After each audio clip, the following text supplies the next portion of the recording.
മനസ്സിലാക്കിയാൽ ഈ ചോദ്യത്തിന്റെ ഉത്തരം കണ്ടെത്താൻ എളുപ്പമുണ്ട്. മൈത്രേയൻ ഈ പറയുന്ന കാര്യത്തെ പറ്റി യാതൊരു ഉത്തരവാദിത്വവും ഇല്ലാത്ത ആളാണ്. അദ്ദേഹം മതത്തിന്റെ പക്ഷത്തുമല്ല, വിജ്ഞാനത്തിന്റെ പക്ഷത്തുമല്ല. മതത്തിനെതിരായിട്ട് സംസാരിക്കും, പക്ഷേ ശരിക്കും മതത്തിനെതിരാണോ എന്ന് ചോദിച്ചാൽ ആണ് എന്ന് പറയാൻ പറ്റില്ല എന്നാണ് എനിക്ക് തോന്നുന്നത്. വിജ്ഞാനത്തിന്റെ പക്ഷത്തുമല്ല. വിജ്ഞാനം എന്തെങ്കിലും പഠിച്ചിട്ടുള്ള ആളാണെന്നും എനിക്ക് തോന്നണില്ല. അതിന് ചില അഭിപ്രായങ്ങളുണ്ട്, അഭിപ്രായങ്ങൾ പറയണമെന്ന് മാത്രമേ ഉള്ളൂ. അപ്പൊ ഈ ഡ്രഗ് നിരോധിക്കണോ എന്ന് ചോദിച്ചാൽ ഡ്രഗ് ഉണ്ടാക്കുന്നതും വിൽക്കുന്നതും പൂർണ്ണമായിട്ട് നിരോധിക്കണം എന്ന് തന്നെയാണ് വിജ്ഞാനത്തിന്റെ അടിസ്ഥാനത്തിൽ, ആത്മവിജ്ഞാനത്തിന്റെ അടിസ്ഥാനത്തിൽ പറയാനുള്ളത്. അതാണ് സംസ്കാരത്തിന്റെ പക്ഷം, അതാണ് സമൂഹത്തിന്റെ പക്ഷം. കാരണം ഈ ഡ്രഗ് എന്ന് പറഞ്ഞാൽ എന്താ? ഡ്രഗ് എന്ന് പറയുന്നത് മനസ്സിന്റെ, അതായത് മനസ്സിന്റെ മാത്രമായിരിക്കില്ല, മറ്റു ബോധങ്ങളെയും ബാധിക്കുന്നുണ്ടാവും, മനസ്സിന്റെ ബുദ്ധിയുടെ എല്ലാം. ഈ ബോധത്തിന്റെ പ്രവർത്തനം തകരാറിലാക്കുന്നതാണ്. ബോധമാണ് മനുഷ്യനെ മനുഷ്യനാക്കുന്നത്. മനുഷ്യൻ എന്താണെന്ന് തീരുമാനിക്കുന്നത് അയാളുടെ ബോധമാണ്. ഈ ബോധത്തിന്റെ പ്രവർത്തനം ശരിയല്ലാതെ വന്നാൽ ആ അവസ്ഥയ്ക്കാണ് ഭ്രാന്ത് എന്നു പേര്, ഇൻസാനിറ്റി. അപ്പൊ ഡ്രഗ്സ് എന്താണ് ചെയ്തെന്ന് ചോദിച്ചു കഴിഞ്ഞാൽ ഭ്രാന്ത് ഉണ്ടാക്കുകയാണ്. കൃത്രിമമായിട്ട് ഭ്രാന്ത് ഉണ്ടാക്കുക. സ്വാഭാവികമായിട്ട് ചിലർക്ക് ഭ്രാന്ത് വരും. അപ്പോഴാ ഭ്രാന്ത് മാറ്റാനായിട്ട് നമ്മൾ ചികിത്സകൾ ചെയ്യും. പക്ഷെ ഡ്രഗ്സ് ചെയ്യുന്നത് കൃത്രിമമായിട്ട് ഭ്രാന്ത് ഉണ്ടാക്കുകയാണ്. ആ ഭ്രാന്ത് പിന്നെ വർദ്ധിക്കുന്നു, ഡ്രഗ് അഡിക്ഷൻ വരുന്നു, അപ്പോൾ കൂടുതൽ ഡ്രഗ് ഉപയോഗിക്കുന്നു. അങ്ങനെ ഈ ഭ്രാന്ത് മൂത്ത് അവസാനം ഈ ഡ്രഗിന്റെ സ്വാധീനം കൊണ്ട് തന്നെ ആൾ മരിക്കുന്നു. അപ്പൊ ജീവിതത്തെ ഇല്ലാതെയാക്കുക എന്നതാണ് ഡ്രഗിന്റെ പ്രവർത്തനം. മനുഷ്യന് ജീവിതം ഇല്ലാണ്ടാക്കുക. അങ്ങനെ മനുഷ്യന് ജീവിതം ഇല്ലാതെയാക്കുന്ന ഒരു വസ്തു നിരോധിക്കണ്ട എന്ന് പറയുന്നത്, അതാണ് ഞാൻ ആദ്യം പറഞ്ഞ ഉത്തരവാദിത്വമില്ലായ്മ. താൻ പറയുന്നതിനെ കുറിച്ച് തനിക്ക് ഉത്തരവാദിത്വം ഇല്ലാണ്ടിരിക്കുക. ഇതാണ് ഇവിടെ കാണുന്നത്. ഡ്രഗ് തീർച്ചയായിട്ടും നിരോധിക്കണം. ഒരു വിധത്തിലുള്ള ഡ്രഗും ഉണ്ടാക്കാനും വിതരണം ചെയ്യാനും പാടില്ല.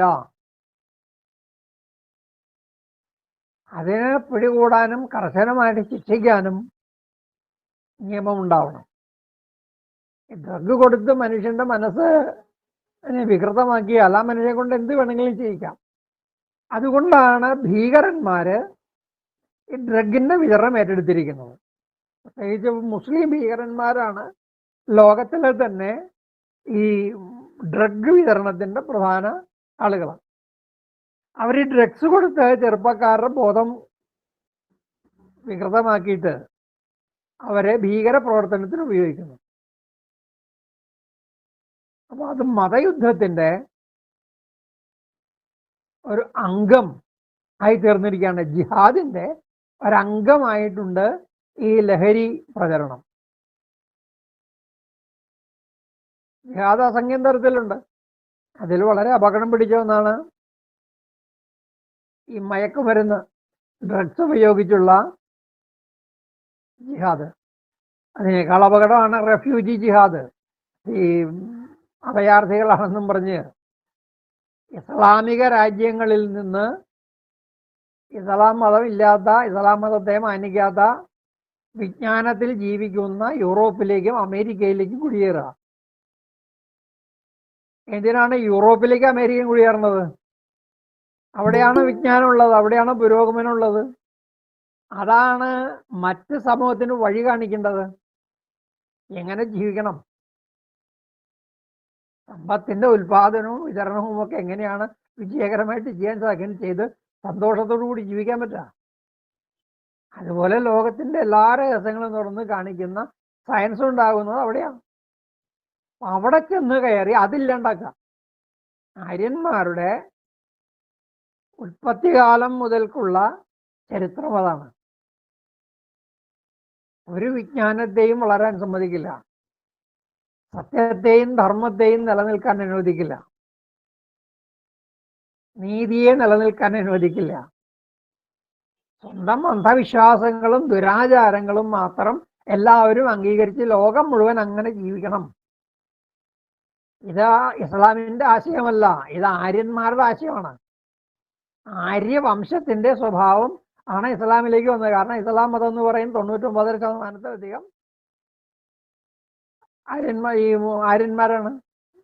അപ്പോൾ ആര്യൻ സ്വഭാവം അനുസരിച്ചിട്ട് അത് പോയിക്കോളും. വേറെ ഒരു മതത്തിലും അതുപോലെ ആര്യന്മാർക്ക് സാന്നിധ്യമില്ല.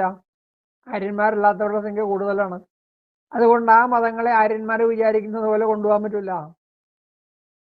അതുകൊണ്ടാണ് മറ്റു മതങ്ങളൊന്നും ഇസ്ലാം പോലെ ആകാഞ്ഞതില്ലെങ്കിൽ എല്ലാ മതങ്ങളും ഇസ്ലാം പോലെ ആയേനെ.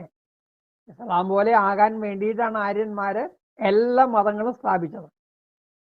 പക്ഷെ ആര്യന്മാരുടെ ശതമാനം കുറഞ്ഞതുകൊണ്ട് ആര്യന്മാരല്ലാത്തവരുടെ സാന്നിധ്യം ആ മതങ്ങളിൽ അധികമായതുകൊണ്ട് അതിനെങ്ങനെ ആകാൻ പറ്റിയില്ല എന്ന് മാത്രമേ ഉള്ളൂ. ഈ തരത്തിലുള്ള മതയുദ്ധത്തിന്റെ ഒരു പ്രധാനപ്പെട്ട ഘടകമാണ് ഈ ഡ്രഗ്സ്. ഡ്രഗ്സിന്റെ ഇപ്പൊ നമുക്ക് എല്ലാവരും വാർത്തകളിൽ സാധാരണ വായിക്കുന്നതാണ്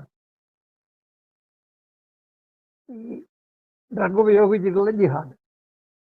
അപ്പൊ ഇത് പൂർണ്ണമായിട്ടും നിരോധിക്കുക തന്നെ വേണം, അതിൽ യാതൊരു സംശയവും ഇല്ല.